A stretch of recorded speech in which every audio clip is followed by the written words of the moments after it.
Welcome to On to Islam and the Becoming Muslim podcast.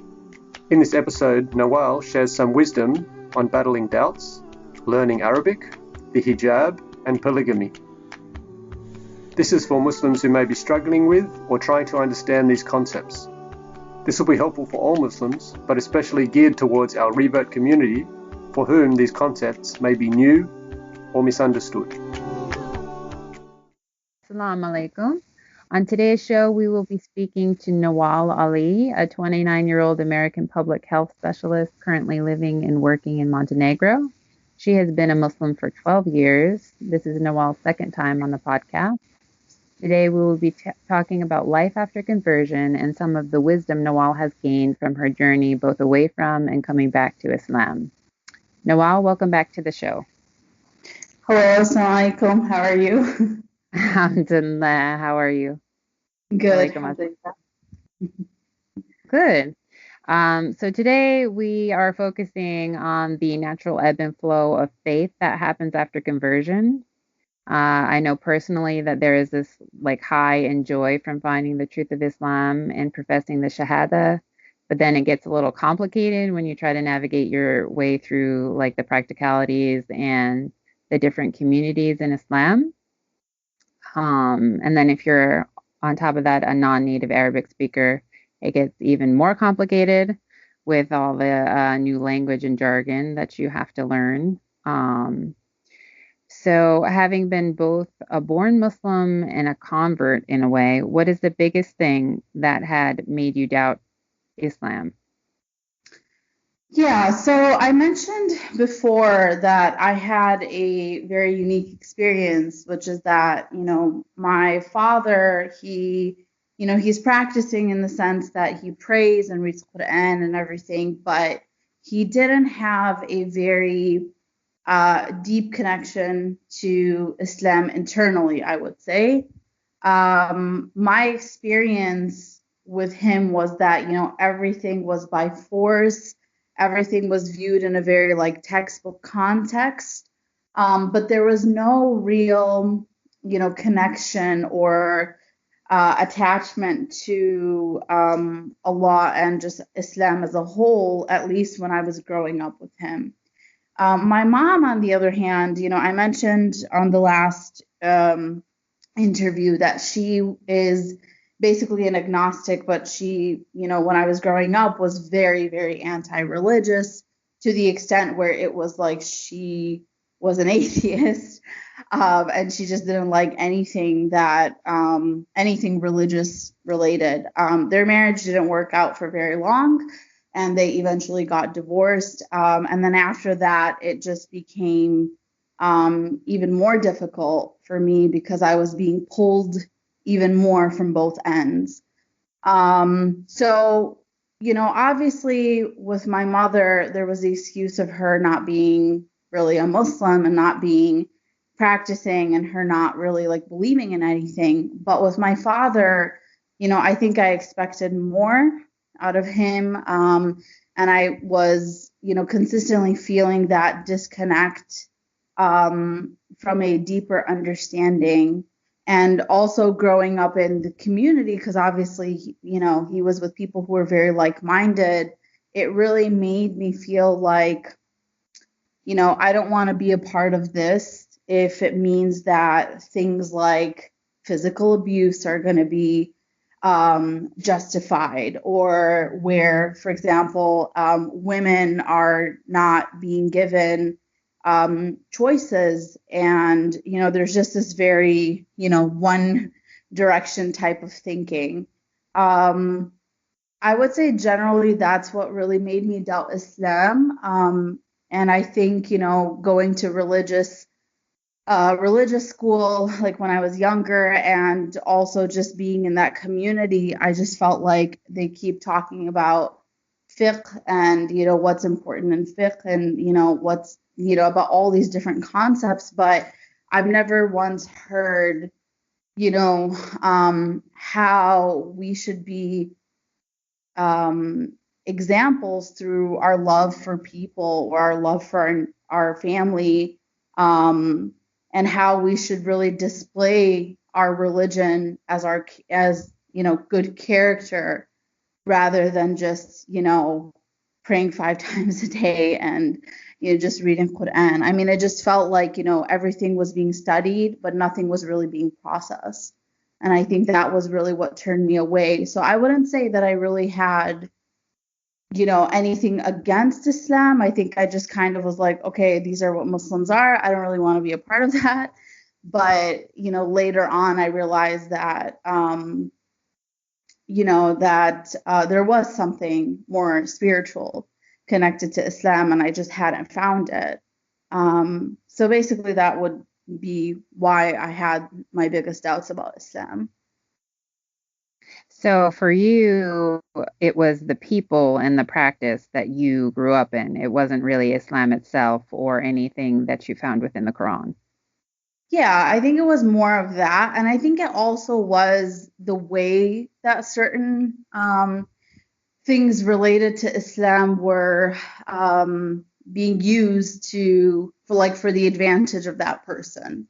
And I knew that there was something wrong with that. I knew that it can't be that this is, I think I innately always really believed in God. And I was like, I just know that this can't be right.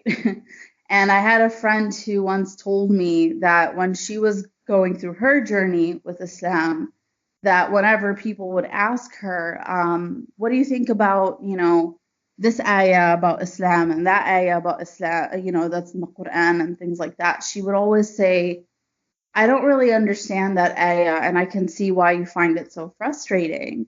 But what I can say is that I believe that God is just, and I know that whatever the wisdom is behind that ayah, like I trust that it's there.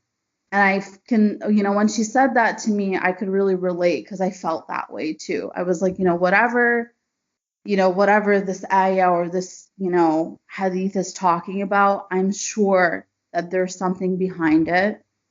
And I trust that Allah has some wisdom, but I see that people are using this in the wrong way. So, I think for me, it wasn't so much, as you said, like about me hating Islam. I never felt that.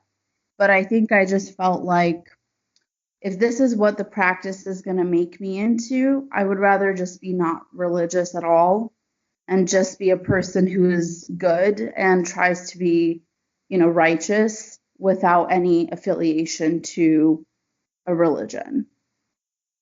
Right. So it was, things being taken out of context and not interpreted correctly in terms of the history and the wholeness of the Quran and the Hadith. So Yeah. yes, I feel like this is a huge problem, especially for reverts. And then, so following up on that, what is the thing that brought you back to Islam? What did you engage in to actively make you a part of the Muslim community now? Yeah, so I also mentioned this. I actually had a very deep spiritual experience, which changed my outlook on, I wouldn't say it changed my outlook on specifically Islam, but I think I felt like I had that experience and I felt very compelled to accept Islam again into my life. For anyone who wants to know that story, it is in the other interview, but just to make it short, I had gotten sick, and while I was sick, I had, asked Allah because I had basically I moved and I was going for studies, and I was surrounded by these roommates who were all Islamic Sharia students. And I saw the way that they were behaving and how they were like treating me during that time when I was sick. And I, at that point, was just like, Allah, like, I'm really sick and I really don't want to be in this position. I know that that God, you exist, but I just don't know which pathway to take to you. So what I see in front of me is this right now. And if this is the right thing for me, please, just show me. And I got better. And basically, I can't say that when I got better, I was like, oh, all of a sudden I love Islam, and I'm like so, like I'm so I understand everything about it. I can't really say I felt that way, but I think that was my first step to feeling like, okay, now I'm really committed to Islam. Like Allah has shown me that this is what he wants from me. And now it's up to me to clear out clear out the garbage which has been covering what this really is about.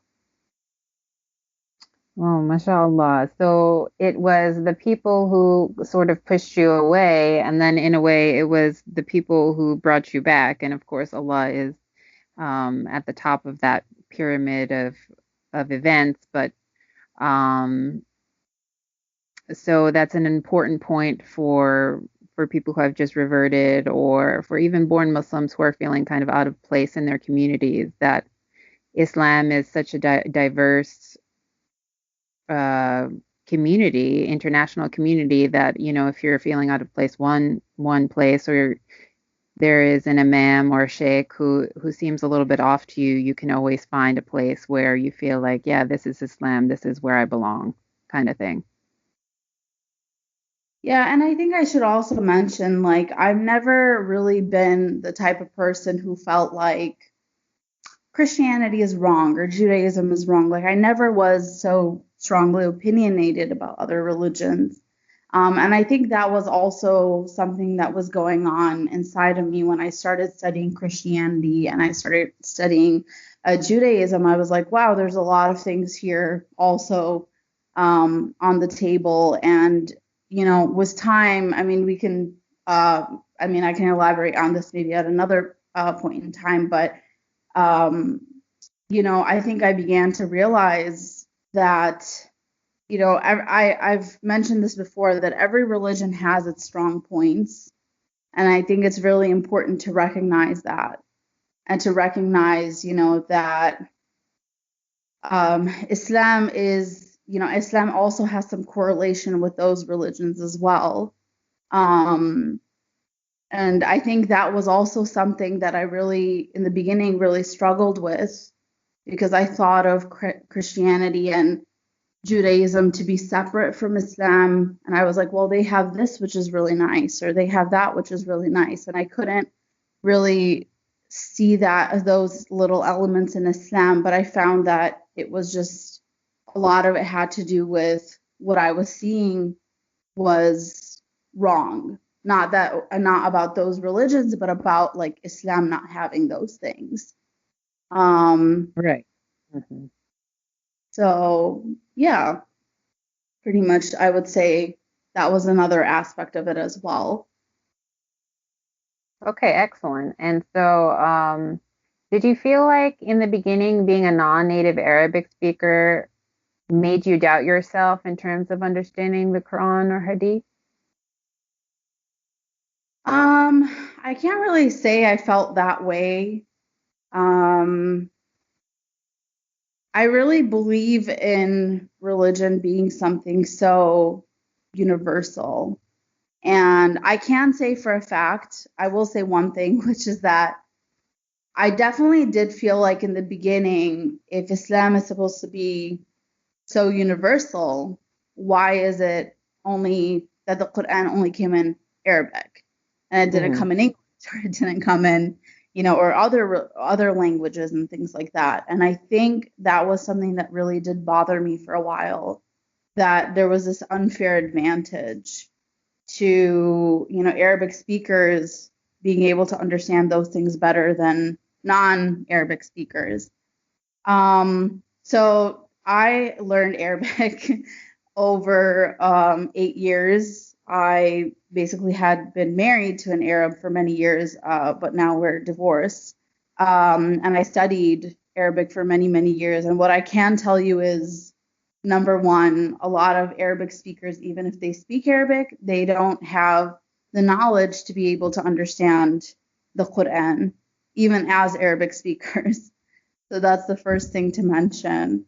The second thing to mention is, you know, Arabic is it's a very beautiful language, and it has so many interesting concepts, which I've never really found in other languages. And I found it really interesting when I was studying it, that for example, like one interesting thing in Arabic language is that the sound of the words you say match the emotion that they're trying to express, which is really interesting. So you'll notice a lot of the words that are related to negative things are much harsher in the way that they're pronounced, with harsher letters even. And the letters that are related to, positive things have a lighter way of being pronounced. And there's books that talk about, like, there's many authors who talk about this, about the Arabic language and how, it can be, in some way, it can almost be understood even without knowing it. You can by the intonation and things. Yeah, like you can understand the general emotion of it. And it's really interesting. But what I also recognized was that the reason why Arabic, why Allah chose Arabic to be the language of the Quran, was, for me, number one, that it's such a detailed language. It really is. I mean, I don't even remember, but I remember hearing a sheikh say that you have like, I think like 300 or 3,000, I can't even remember what the number was, words just for love. And each one of them describes a different type of love: a love for your neighbor, a love for your children, a love for your animals, a love for whatever. And I mean, in English, we don't really have that. You just have love and, admiration and maybe care, but you don't really have that many words to describe that specific emotion around it. So I realized that, for me, that Allah really did need a language that could describe all those variation of emotions and really give this kind of detailed understanding of what he was trying to say.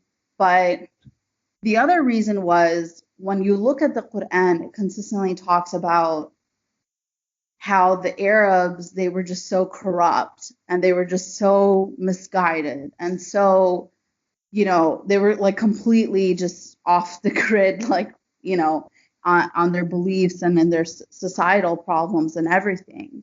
And so I feel like the Quran came down in Arabic not to basically give status to that society, but rather to say, look, this is a really horrible example of a society and they need this kind of the most, in a way. So I'm going to send it down in this language to basically relate to them so that they can see the error of their wrong ways. But also there was a lot of wisdom, because there were specific people in that society that really led to the expansion of Islam being spread around the world. So there was so much wisdom. And of course, we don't know all the wisdom behind why Allah chose that language. But I think for me, that was really something that really got to me, that it was not about a superiority thing, but rather about like Allah really, being like, okay, this is, this horrible, corrupt society, and I'm going to bring down the Quran in this language so that they can understand the error of their ways. And I think there was so many things that were happening in that society that it was somehow all those, hadith and everything that, all those ayahs that were coming down would be relatable to some other society in some way. Right. Yeah. So it's,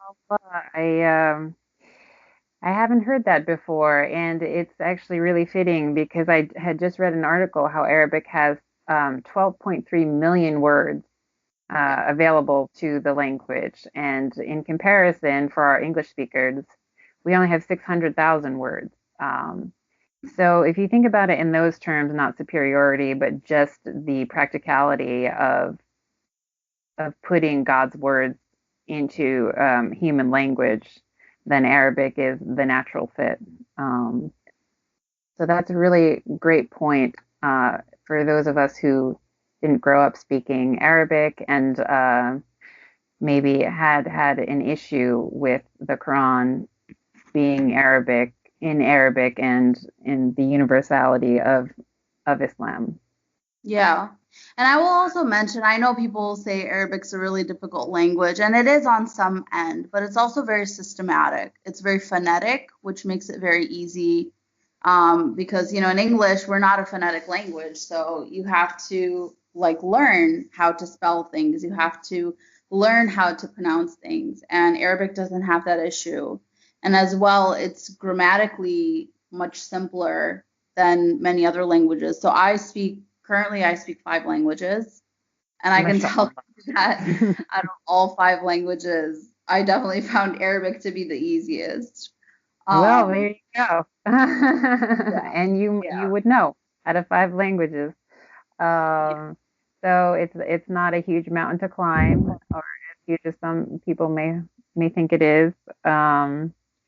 But coming back to someone who's just newly converted, and so this might be overwhelming for them to hear all these Arabic terms and words.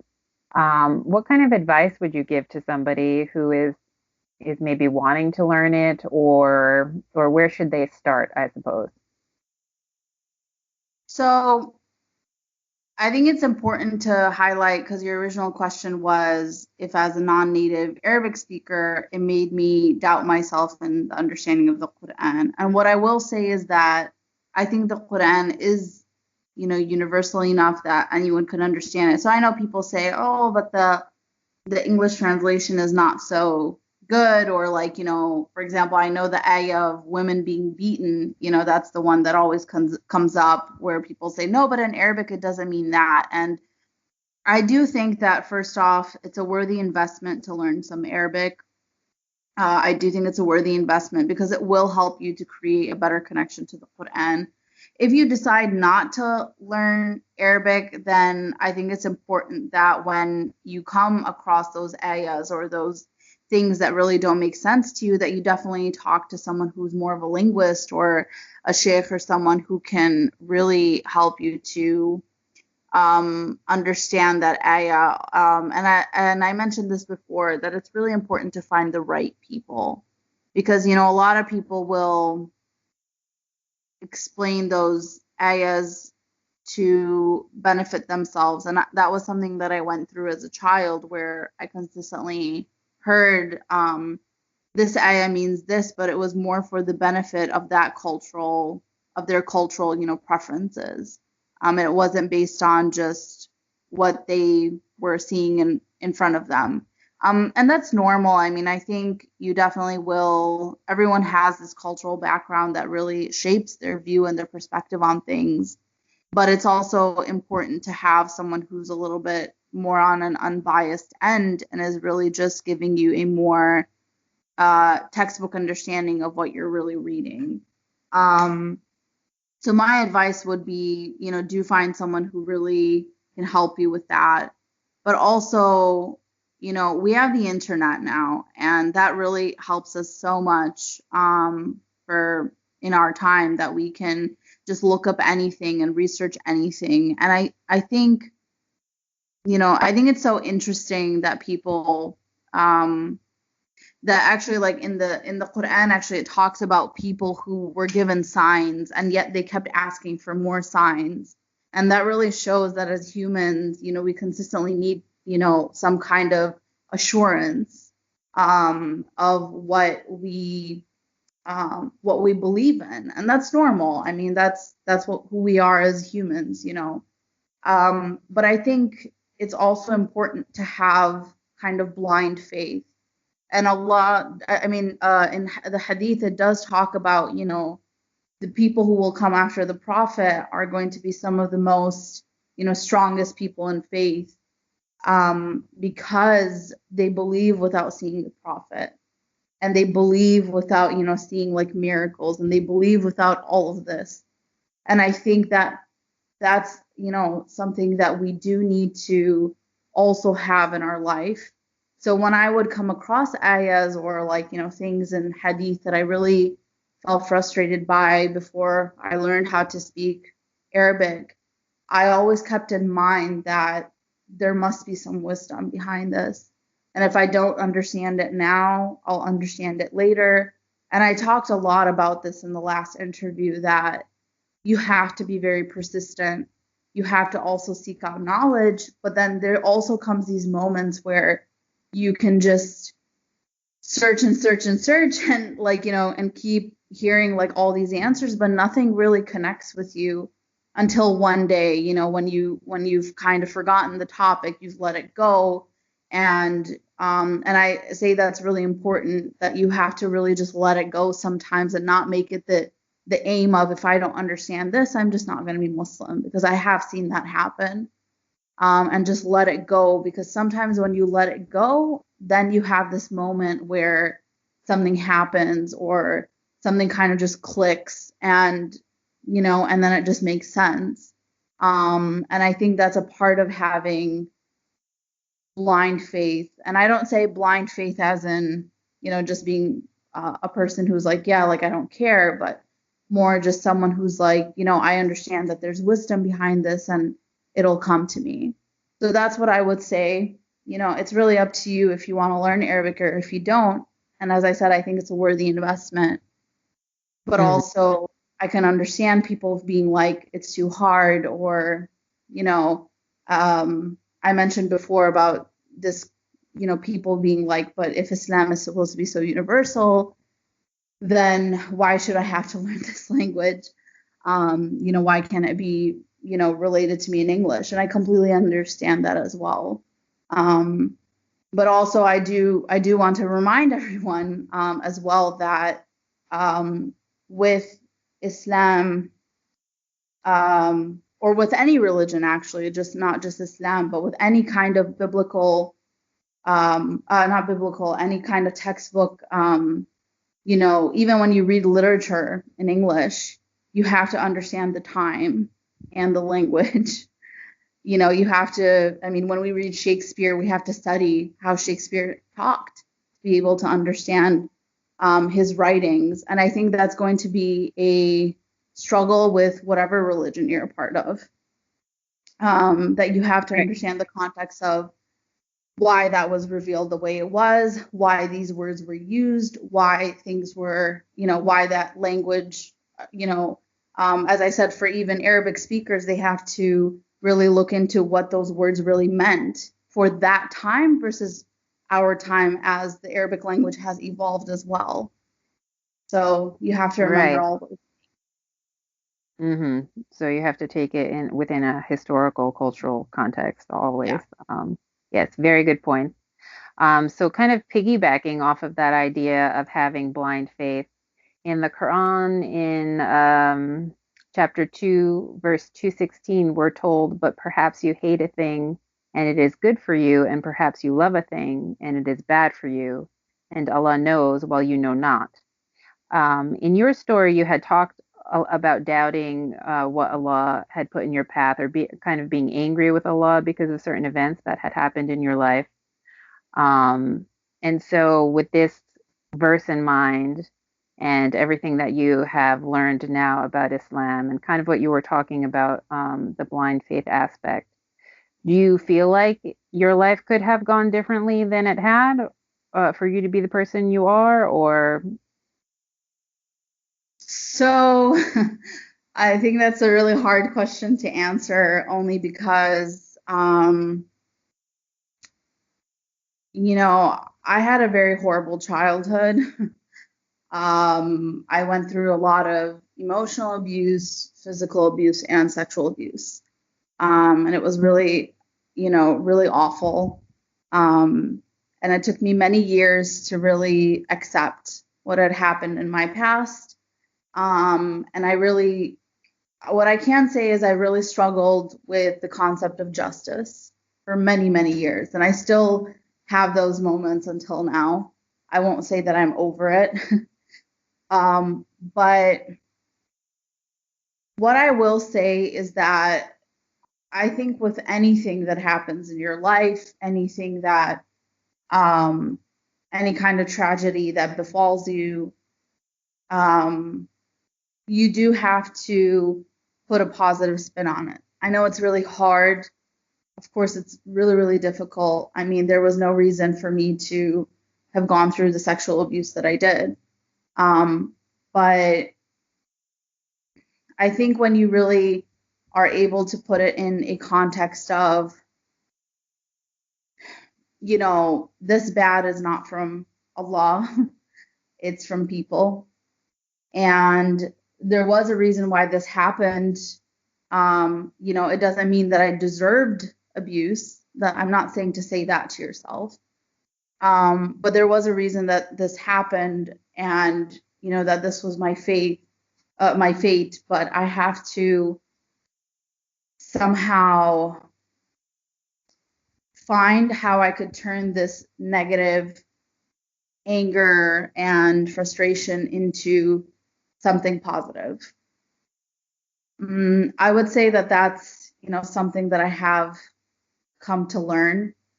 And I'm still learning, and it's not easy. Trust me, it's not at all. But I don't know if it could have gone any differently, because I kind of recognize as well that I wouldn't have the faith that I have now unless I had gone through all those events. I've seen a lot of Muslim people from my community when I was a kid who left Islam altogether. I've also seen, people who were scholars before, actually, and they're no longer Muslim. And I think that's, it was really kind of shocking to see that. And it kind of made me realize that, and I said this before as well, I said, I really do feel like, alhamdulillah, I'm very blessed that Allah always put in me that consistent drive to be persistent, and to never give up, and to just, never be like a quitter, because I really do believe that that's what led me to where I am now. And I've also just been a very rational person. So yes, I do get emotional. I do get angry. I definitely think that my emotional moments can be quite difficult to handle even. But I've never been the type of person who was like, okay, I'm angry and I'm just going to go out now and just, go get a drink and do this and do that. I always was very grounded in my impulsive behavior on the outside, even if emotionally it seemed like I was going crazy. So I would say that I don't think that there's anything that could have been different, because I see that, alhamdulillah, with the personality that I have, along with those events, how in some way it was fitting to me. Because as there's another ayah in the Quran that says, Allah never gives you what you cannot handle. And I definitely have felt like at moments, I can't handle this. This is just too much. But I also see how in the end, I somehow did handle it. And it did work out. So even though I thought it wasn't going to work out and it was just going to be really hard to deal with, but I did. So, and then now at this time, I see how those events really shaped me into the person that I am. So I don't think it could have really gone differently.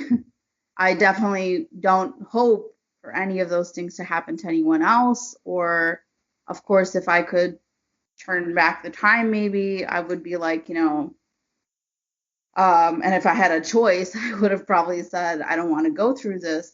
But also I recognize, how much hard, I recognize how putting in the hard work to heal myself from all those experiences made me a better person. And it sounds like a stronger Muslim in the end. And within the Quranic passages, you found some kind of peace with it, because, we're, like you said, we're only given what we can handle.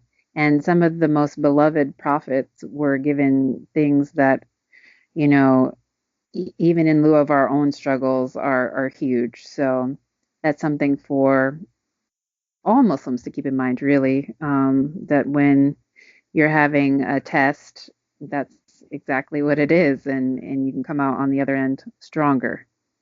Yeah. Allah. And I mentioned as well before that, sometimes in tragedy, there's blessing as well. So, I mentioned the story before about a friend of mine who had gotten pregnant and how that led her to becoming Muslim. So I really do believe that. And I'm not, I don't want to make it seem like, oh, this is a very easy road or that it's glorified in any way, shape, or form. It's not. It's really difficult. But at the end of the day, like you decide for yourself. Like you decide for yourself how you're gonna change yourself through those experiences. Because there's only two ways. There's the way of you can let it like trap you and really turn into this like negative person who keeps the cycle going, or you have the other way, which is that you're willing to change that and end the cycle. So you have to really determine for yourself what you really want, and they both have their struggles. If you go the negative way too, you have to live with that. So I don't think that yeah, go ahead. Sorry. I was just going to say it kind of becomes your life and who you are. So, yeah, it's a very important choice to make. And inshallah, we all make the right choice. So I kind of wanted to segue from that, struggling into how many years it took you to decide to wear the headscarf for our, revert sisters. Mm-hmm. So with hijab, I went to religious school as a child, as I mentioned. And I obviously had to wear hijab when I went to school. Right. And when I left Islam, I actually never took off the hijab. I actually continued to wear it. So of course in school, I wore it just during school hours. Then I came home and it was off. But when I started high school, I don't really even know why I went along with just wearing hijab full time. I really don't have any idea whatsoever. I just know that somehow I felt comfortable in it. And so I just wore it. And then it became a full-time thing. And then even when I left Islam, I was still wearing it because I just felt very comfortable. And so, yeah, I've pretty much worn hijab since the age of 14. So there really isn't any story behind that of why I did, but I can really say that after I put it into practice, I think I found more reasons of why I agreed with wearing it for myself over why I didn't want to wear it.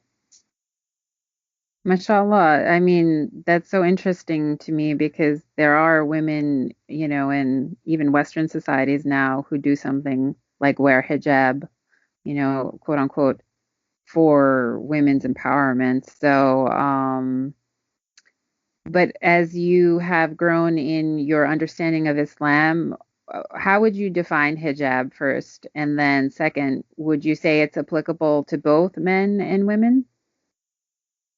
Yeah, so I think I should mention that first off, there's two types of hijab. There's internal hijab and there's external. And as humans, as I mentioned with Islam itself, that we have a spiritual side and we have the textbook side too. So you need both. You need actual, information, which is in front of you, which creates understanding.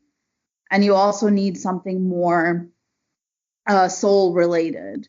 And that's with everything in life, right? Because we have people who are more connected to their souls and they're more like, artistic, or, like music really moves them. And that's their way. That's the way that Allah has created them. And that's the things that they need to really understand and hear and listen to like basically that's their language, let's say. And then we also have people who are just very, like they're really great at math. They understand logic. They're really, into understanding things from a rational point of view.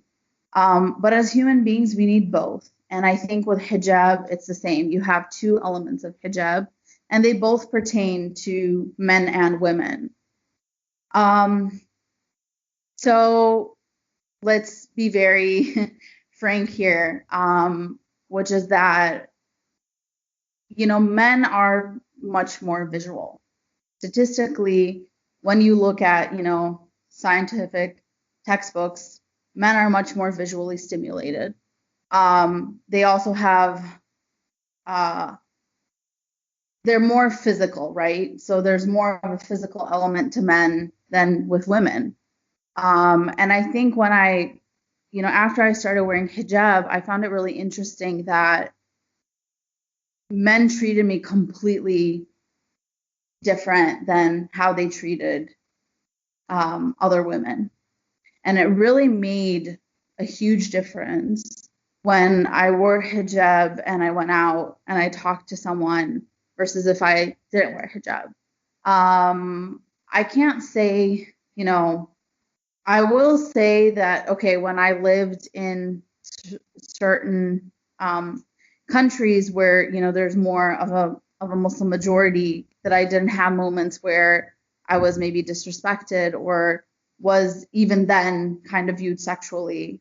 I won't lie and say that never happened, because it did. But what I will say is 90% of the time, 95% of the time, it's somehow the dynamic really, the dynamic was very different with me wearing hijab than, let's say, for example, with another sister who wasn't wearing hijab, where men just automatically kind of were like, okay, I need to respect her and I need to view her as a person that she is. And I do feel that, when you wear hijab, there is more of the spotlight on your personality and what you have to offer internally more than what you have to offer externally. And I also want to mention this as well, which is that, I don't have a problem with women wearing what they want to wear. They're always welcome to wear whatever they want to wear. But I also want to bring this out as well, which is that I've met brothers who have told me they really struggle internally when they see women dressing provocatively. And it's almost like this kind of teasing, like, where she's dressed in that way. And for a man, it's kind of like you're being just overstimulated over and over again, but you can't, have that. And I think, for women, a lot of women, I know I've heard them say, oh, but that's his problem. That's not my problem. But I think you have to also put yourself in that person's shoes to really understand what they're going through. Because if you were really, let's say, for example, if someone was an unmarried brother and he doesn't have someone at home, that can really leave this kind of psychological effect on them, which can be very negative. And I do want to, just to put it into terms of women who feel this way, if you were really hungry and someone kept putting food in front of you and you're not allowed to have it, that can really over time damage your psyche. And I think you do have to view it like that it's like this consistent like teasing, and it can kind of have this psychological effect on them, as they are just more visual and more easily sexually stimulated. There was a really good article by, I can't remember, maybe it was by Brother Yasser Khadi. I'm not really sure who it was by, but I think it might have been by him, where he talked about a lot of men coming to the mosque and talking about how they had homosexual feelings. And he found it really interesting because he mentions that when I asked them if they always had homosexual feelings, some of them said, no, I actually was heterosexual for many years. And he asked them, so how did this happen? And one brother, I remember specifically, he mentions in that article that one brother said, I used to see like billboards of like naked women, like in the city that I was in, because I think there was like some club or something nearby, and they always had these pictures. And he said one day I just looked at that board and I just couldn't feel anything anymore, because he had just been burnt out. So it's really interesting because when I'm a health specialist, and when I look at all these different societies, I'm not saying I don't want anyone to take this as, I'm saying every woman has to be wearing a niqab and walking out and not showing anything. No, I definitely think it's a double-sided thing. But I am saying that, there is such a thing as overstimulation as well. We always need balance in every aspect of our life. And I think if you're consistently being overstimulated sexually, both as a man and a woman, it can be just as harmful as, if, for example, you're exercising too much or you're eating too much or whatever. Like, you definitely need a balance in everything. So that is a struggle that I have heard from many brothers, that they feel consistently overstimulated, and it really leads to frustration and aggression and anger internally because they can't really do anything about it. But as I said, I think it's also something really great for women, because it's like, I do hear from women as well that they're consistently being mistreated, and, that they're so tired of men viewing them as objects and things like that as well. And I think when you wear hijab, you're kind of demanding that respect. You're demanding that you get treated a different way. And I know that a lot of people are going to hear this and not be happy about it. But, because I know a lot of women who do love to dress up, and they tell me they like to dress up for themselves. And that's wonderful. Like, I do think that, you should feel confident in yourself and be happy with yourself. And I think you should do what you want to do. But I also find that a lot of women innately have this kind of nature as well, to want to look good for men. And I think that's something that you really have to ask yourself. Is it really that I'm trying to look good because I want to look good for myself, or is it more about me wanting to attract other men and really deal with this insecurity that I have inside about my own looks, or gain this praise or whatever?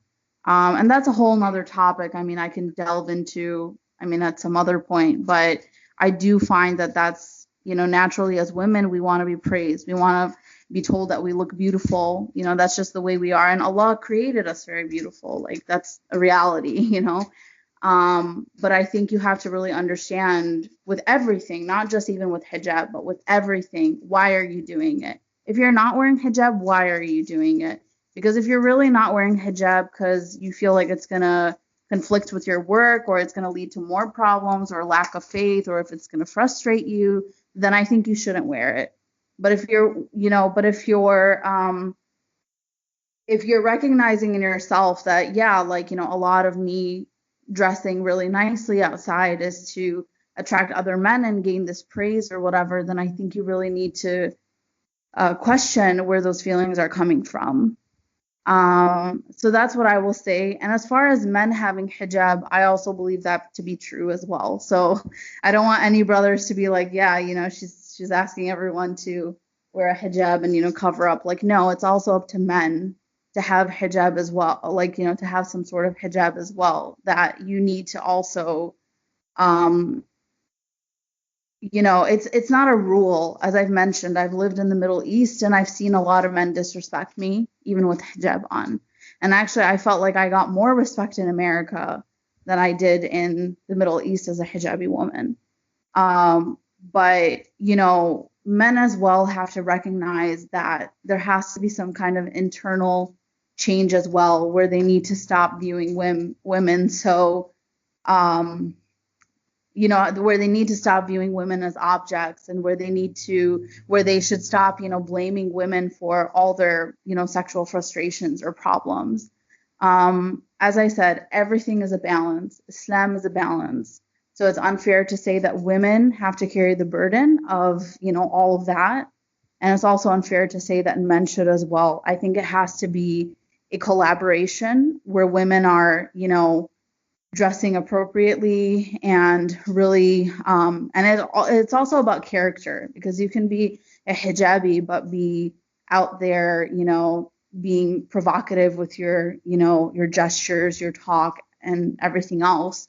So it has to be something altogether, which your character, the way you dress, and everything. And I think men have the same. I think men need to also dress appropriately, and they also need to be internally guarding themselves. So Hmm. yeah, I think it's like a double-ended thing. It's not just, men or women only. So in the Quranic vein of understanding hijab, it's more of like a social, physical, and mental barrier that you create for men and women equally, because in the Quran, the men are actually addressed first in regard to this and in regard to their nature as visual beings, told to Yeah. lower their gaze and guard their private parts because this will create a just and merciful society for Yeah. harmony. But then we are addressed as women because, like you have acknowledged, and there have been many psychological studies that women like to attract attention, and we do like to feel good in this way. This is something internal that we have. And so, we are told to cover our adornment and to lower our gaze and these things. And through that kind of barrier between men and women, so we're not only talking about a headscarf when we're talking about hijab in Islam, we're talking about Yeah. our social responsibilities to each other as men and women and as helpers of each other, which is how the Yeah. Quran paints us all the time. Yeah. So yeah, so that's a huge concept for maybe a revert to wrap their head around, but as Nawal has pointed out, the hijab is much more than a headscarf. And to kind of take a look at your nature, if you're struggling to put on the headscarf itself, or with how you dress, maybe look at why you are acting in the way you are, and also read the Quran because it has all of the wisdom there for you to give you that push to kind of change yourself if you're not coming from a background where hijab is the norm or the And headscarf. I don't want to, I actually, it's kind of funny because for me, my personal reason for wanting to wear hijab, has nothing to do with like, oh, I don't want to attract men or something like that. But actually, it has to do with the fact that number one, I feel like every day I wake up and I don't have to worry about how I'm dressed when I go out. I have this kind of like, okay, this is what I'm wearing. This is the clothes that I wear. And I don't feel this need or the social pressure to impress anyone, and that is something really important for me, that I can go out and I don't, of course I dress, I'm clean. I do really put emphasis on wearing nice clothing, but it's not about, how is this going to look to this person? How is this going to look to that person? Or, what kind of social pressure am I going to feel from this? I also feel very comfortable around men, and as a single woman who I travel a lot, for my work, but also for other purposes. I like to have that comfort of, I'm not going to be treated a certain way by men because they view me as something that they can take advantage of. So it does obviously obviously does, put men in that way of, giving me respect as well. But more so, I would say it's about ease because it gives me ease of not feeling as much like, not having to worry as much about the dynamic that I have with other men. And that's something specifically that that I do want to mention because most of the time I find that men generally view me as a sister more than they view me as anything else. Um, and I also want to say that the last reason for me that hijab um, has been really important in my life is because it forces me to be a different person. And now, of course, with all the issues that are happening with Islamophobia, I feel like I have this opportunity to as well be a positive picture of Islam. I won't say that there's not social pressure in that, because of course I feel the need to also be in some way um, a really big example since I'm wearing a headscarf and going about. So I do feel some pressure of like I have to be careful of what I say and how I act, but also it can be positive too. And it also does really open up the conversation with people, because many times, when I wear hijab, people do end up approaching me and asking me questions, or, they're curious about things. So, I mean, for me, that has been another thing that it kind of somehow puts me in check, where I'm like, okay, be careful about doing this. You don't want people to have a bad image of you as a Muslim. Right. Um, It's kind of like that physical reminder of your faith to yourself, as well as putting you out there as an ambassador. So, not that you're on your best behavior, but you're reminded of what your behavior should be. And it sounds like it also, would you say it frees you up mentally from the exhaustion of like picking out clothes and matching your makeup and doing your hair and all that kind of stuff that maybe takes away from a woman's mental capacity and time that we have in our society I, today? I think, obviously as a woman, I do want to, of course, as I said, women do want to look good. And I do, of course, emphasize on like, taking care of like what I eat, my body and everything else. But I also do feel that it kind of, puts me out of that loop of, if I dress this way, it's going to come off like this. And if I dress like this way, it's going to come off of this. And it just gives me the ability to focus more on the important events and important things around me rather than how I look on a consistent basis. Right. So it strengthens you as a woman. It empowers you. Yes, I feel the same way. So inshallah, this can help somebody take a step towards perfecting their faith and their hijab. So we're kind of running short on time, and this is a huge topic to bring up at this point, but I did want to touch on it because I have found in the revert community that polygamy is something, again, especially for reverts, is a different concept, maybe not even a concept they have grown up with. And so I wanted to get your thoughts on what Islam has to say about polygamy and whether or not it is obligatory for a woman to participate in the practice, as there seems to be a lot of confusion, especially within the revert community. Yeah, this is a really tricky one for a lot of people. So, what I will say about polygamy is that when I look at the understanding of why polygamy was even allowed in the first place, um, I think, as I said, you have to go back to the history books to really understand what was happening in that society. And which is why, as I mentioned to you, Islam, I do feel like was brought down to that society because there were so many issues in that society that were applicable to people in the future or in that time in other places.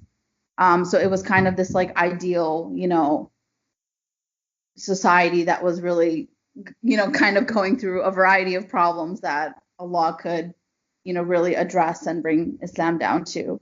Um, Polygamy is one of those issues where when you really look at why it was happening in that time and why that ayah came down and everything, you'll understand what it's all about. So first off, polygamy was already happening at that time during the Prophet Prophet's time. And at that time, people didn't have a limitation on the women that they were marrying. They would marry, 1, 2, 5, 7, 14. It was something that was very prevalent.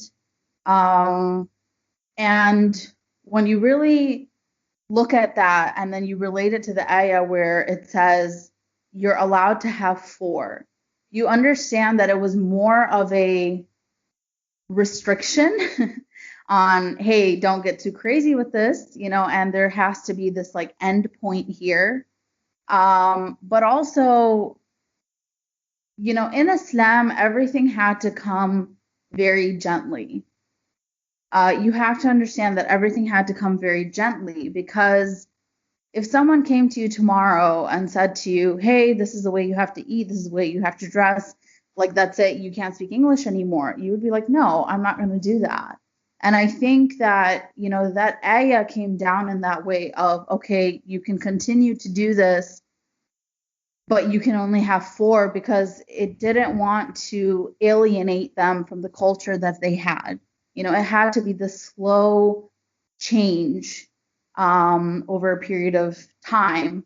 And then it's really interesting, right? Because that ayah ends with, but you can only, like, it's better to have 1, as you can't be just to 4. So for me, when I read that ayah, it really highlights, number one, that for those who are from more polygamous societies, which I know people think it doesn't exist, but it actually still does in a lot of parts of the world, it was kind of telling them, listen, you have this society, this culture that you are okay with, you're happy with, but, it has to be, you have to practice this type of justice towards the women that you take, and you have to have this limitation of 4 women, because more than that, it can be too much. And I know people would say, well, but that doesn't really happen anywhere around the world. I really don't believe that, but it does. And I remember, I think I was reading about the country of Djibouti, that, until now, many women get married as, second or third or fourth wives, because there's a big emphasis on children in that society due to poverty and high fatality rates, but also because it's like a desert and women just cannot survive in that primitive society without men. So it's a means of protection, and that's why they consensually will agree to that type of marriage, and they're completely fine with it as it's a part of their cultural, background. Also, I don't know about Djibouti, but I know, like, in other societies, like, I know a brother who married an Indonesian woman, and he said, in their society, women don't view marriage through the lens of, I want to get married so that I can have a loving spouse who I can create a relationship. I think this is something very much Western. But actually, he told me that his wife said that in Indonesia, women get married to have a child, and their main focus of the marriage becomes children, and that's it. There's no real connection with the spouse over a long period of time. It's just kind of, okay, we have kids, we've done our duty, and then now the kid is my priority. And, the husband kind of has to take this, like, backstage role. So when we understand things from that perspective, that different cultures have different ways that they view marriage and relationships and everything, you can understand why in a society that values more, as I said, children, or values more, for example, survival, would be completely fine with polygamy. And that's why, for that reason, I'm not pro polygamy at all, but I really I'm really, the type of person who would say, if someone wants to do it and all the parties are fine with it, then it's okay, and I completely understand, and I have no issue with it. And I see that during the Prophet's time, as I said, that the attitude was very similar, that they were pretty much okay with it. They didn't have any problem. It was culturally embedded. So, Allah had to address it. He had to address, if you're going to do this, then it needs to be done in this way. I think for a lot of the Western people out here, they would relate more to the end part, which is that, but you can only, it's better for you to have 1 because it's easier to have justice with just 1 spouse. And that in itself is, when we look at Islam outside of the Prophet's time, you notice that most of the prophets only had 1 wife, and even in the Prophet's life, he consistently talks about Khadija, that there's no one who could relate to her, that she was like, his love, his soul, everything. And it also emphasizes the fact that, for us as human beings, naturally, we do gravitate towards having 1 soulmate and 1 person in our life. Unfortunately, a lot of people use that ayah because it's based on this culture of toxic masculinity. And you find that, this is not something just in Western societies, but even Eastern societies. So, in Western societies, there's such an emphasis on men having sex with, multiple partners. And in Eastern society, where marriage is more, is given more importance, you find that that's really not possible. And so I find that a lot of men use this ayah to get that similar experience in a quote unquote halal way. There's a sheikh that I remember reading, an article about, and he was saying that, he finds that Islam puts a really big emphasis on keeping a family together. And I think it was a brother who was asking about his wife not agreeing to him marrying a second wife. And he said, Islam really asks us to keep the family together and bonded. And if you're going to harm and shatter that framework by marrying this other woman, then you have to, remember that Allah says the thing he hates the most, the thing that is halal, which he hates the most, is divorce. And so you're risking that happening to your family. So you need to really understand, why do you really want to marry the second woman? Because a lot of the times, I know a brother who does these retreats, actually. He does, or not retreats, but he does this kind of, I don't know, like therapy, where he sends a couple out to the desert for like a couple of days. And he said most of the time when the husband is like, I want to marry a second wife, like, I know this is the right thing to do. I know I'm meant to do this. Allah wants me to do this. And he said when he sends them out, to the desert for a couple of days, that they come back and the man is like, yeah, all of those feelings were deeply rooted in the fact that I didn't feel connected to the spouse that I have. And it wasn't about Allah guiding me to that or this being the right thing or whatever else. And I think that's something that is really lacking in our society, of men really questioning, why do I want this? Is this really rooted in something positive?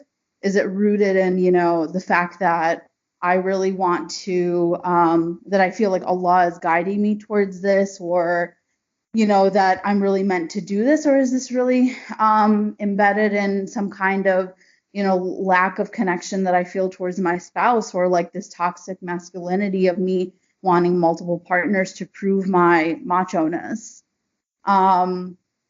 So my personal opinion as a Westerner and as a person who, really does value monogamy is that, I feel like that's, for me, the better option. If you're a woman who prefers to have, because I do know some women who prefer to have like sister wives. If you're that type of woman, that's fine. But I think for any man to say, or for any sheikh to say, or for anyone to say that polygamy is something mandatory, like you must accept it, that a man can go behind his wife's back and just go get married to another woman, is completely incorrect. And there has to be consent from both ends. And I think the last thing that I should also mention is that when you meet a lot of these brothers who are into marrying second wives, the consistent thing that I notice is that wife is often not an old widow or someone who, really needs like some kind of assistance of some sorts, because we should also remember that the Prophet never married, besides Aisha, who was, she was an exception, but he didn't really marry many young women, to fulfill that, to fulfill some kind of deeper intersexual desire. He often married a lot older women. And I think for a lot of these men who do claim, oh, I'm marrying this woman for assistance, I think you really need to ask yourself, is that really true? Or are you just marrying this, because oftentimes I find that they're marrying younger women and they're not really marrying older women who are just basically unwanted. But also the as I said, I do find that a lot of polygamy was rooted in as well survival. And I think we live in a time where women can really pretty much take care of themselves. And it's not needed as much to be polygamous to survive as a society.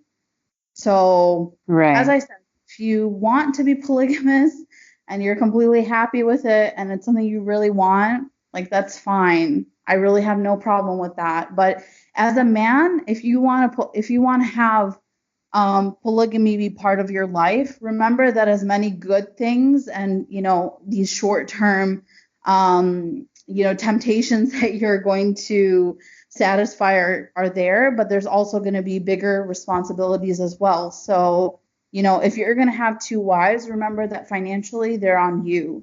Those children are on you. And I know some brothers who have done it and then asked, at least in the U.S., have asked for financial assistance from the government. And I think that's, that for me shows that you can't take care of those two women.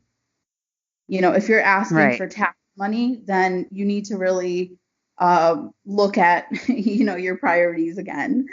Right. So yeah, so I think I should just mention all of that. There's very few people that Allah has called to be in that type of relationship. Very few, unless it's I mean in the sense of where, a man is being asked to do that from Allah. I mean, because I know that that's Like something an that Allah meant it. altruistic kind of, yeah, like an altruistic kind of perspective Yeah, is what you yeah. mean. Yeah.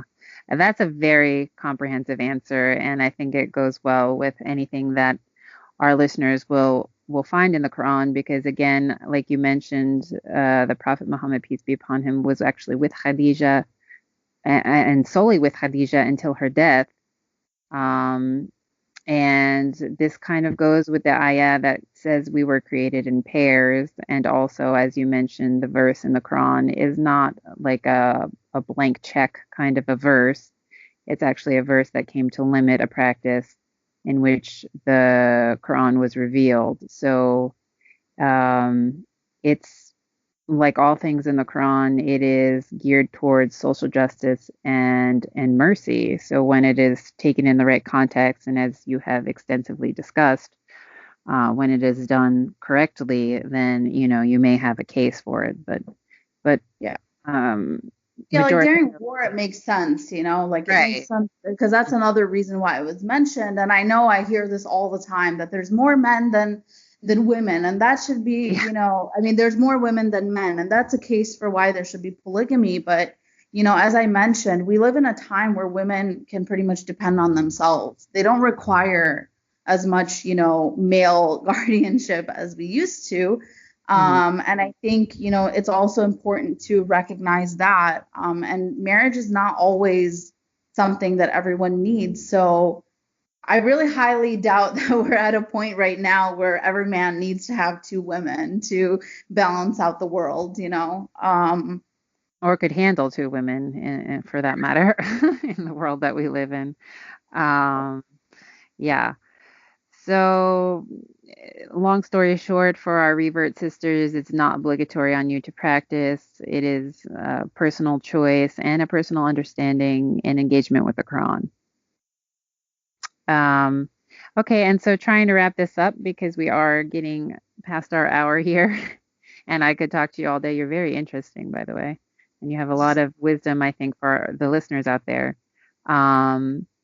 But kind of to tie this up into how we started the episode, do you have any other advice for someone who's just converted or who's converted a while ago and they were really like passionate and excited about Islam, and now for whatever reason, maybe they've hit a wall in their knowledge, or they're lacking that emotional connection to Allah? Would you have any advice for them on what to do to kind of get back into the swing of things or get that passion back?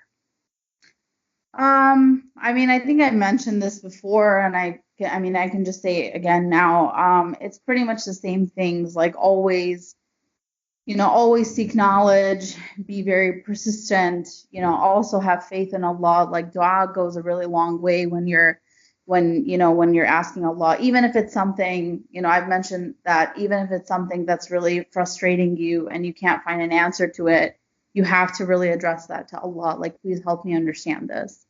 And generally just, just accepting that, it's going to take time and that this is our journey and our journey doesn't end until we die. There's never going to be a point where you're going to be like, okay, I'm perfect now at 40 and it's done, There's always going to be changes. And there's always going to be like gaps. But the idea is that we're not dying as perfect Muslims. We're dying on the struggle to become, we're supposed to be striving to become perfect Muslims, but, it's not something that's so easy. So at the least you have to just strive to get to that, to go through that journey and hope for the best. Right. So you would kind of say, don't be discouraged when one day you don't do 2 out of the 5 prayers, or, you don't feel like wearing hijab or whatever reason for a year. It's not any reason for you to not pray the 5 prayers. These things don't have to go together like that. Yeah, and I said, like, always, don't let go of everything at once either, because I think it's also important to continue to have some practice. So, if you're struggling with 5 prayers, just start with 1, just do 1, be very consistent about it, build it within yourself, and then you can move slowly to 2 and then to 3, because it's really about the struggle to get to that place and not about how much you're actually, because, there's people who pray 5 times a day, but there's nothing inside. There's no care for, Allah or anything. So the most important thing is that you're consistently striving to build that connection with Allah, and pretty much that, at the end of the day, you're not practicing to impress anyone. You're practicing for yourself. So you really need to make sure that you're feeling it and you're really, connected to whatever that practice is. And sometimes it's better to just let go for a while, just for like a short period of time, but to keep it persistently in yourself that, like, I want to get to here. I just need to start with baby steps. And sometimes, as I said, sometimes it's like a knowledge thing, or, a personal character flaw thing where you have to consistently work on yourself. So it really depends on what your situation is. And that's what I could really say. But also just, surround yourself with good people, and find a way for you to connect to Allah through what speaks to you the most. So I really love nature. And for me, sitting, going to the mountains any day is more of a spiritual experience to me than sitting and listening to a lecture for like an hour, So you have to also find your own outlet. Mashallah. Well, may Allah bring peace and blessings to your life and all of our listeners. Thank you for coming on the show again. It was super interesting. Jazakallah khairan for having me. Inshallah. I hope this helps everyone in some way, shape, or form. Inshallah. Okay, peace and blessings to all of our listeners, and thank you for joining in for the podcast. Assalamu alaikum.